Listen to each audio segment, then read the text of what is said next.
අයුබෝවන් පාටකුරුල්ලෝ tele නාට්‍යයේ සවුන්දට වෙන්නේ මොකක්ද කියලා තමයි අද මම මේ වීඩියෝ එකෙන් ඔයාලට අරගෙන එන්නේ. ඉතින් පාටකුරුල්ලෝ ටෙලි නාට්‍යයේ හැමදාම වගේ ලස්සන වීඩියෝ අරගෙන එන මම ඔයාලට කියන්න යන්නේ හැමදාම මේ කතාවේ ඉදිරියට සිද්ධ වෙන්න තියෙන දේවල්. මතකද මගේ වීඩියෝ එක බලලා ලයික් එකක් දාලා කමෙන්ට් කරන්න. ඒ වගේම channel එක subscribe කරලා නැත්නම් මතකද channel එක subscribe කරලා තියාගන්න කියලා තුඟක් ආදරයෙන් කතාවට යන්න කලින් මම ඔයාලට කියනවා. ඔන්න ඉතින් බොහොම අමාරුවෙන් ගෙදරින් එළියට පැනගත්තු නිම්නාවි මේ වෙලාවේ එන්නේ කෙවින්ව බලන්න හොස්පිටල් එකට.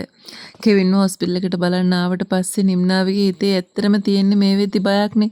මොකද කෙවින්ට කියලා තියෙන අනතුරු ගැන දැනගත්තාම නිම්නාවිට පුදුමාකාර දුකක් වේදනාවක් තමයි හටගත්තේ. ඉතින් ඒක නිසා තමයි තමන්ගේ අම්මටයි අප්පච්චිටයි දෙන්නටත් ලොකු බොරු තොගයක් කියලා ගෙයින් එලට බහැලා එන්නේ. හැබැයි ඉතින් මේ හැම දෙයක්ම පස්සේ දැනගන්න ඕනේ හොස්පිටල් එකට ආවට පස්සේ ડોක්ටර් කියනවනේ මේ හැම දෙයක්ම බොරු කියලා. ඉතින් ඔන්න මම ඔයාලට මගේ වීඩියෝ එකේදී කලින්ම කියලා තියෙනවා මේ ගැන ડોක්ටර් අනිවාර්යයෙන්ම කියනවා මේ හැම දෙයක්ම බොරුයි කියලා ඔප්පු වෙනවා කියලා. ඉතින් කිව්වා වගේම මේ හැම දෙයක්ම බොරුයි කියලා නිම්නාවි දැනගන්නවා.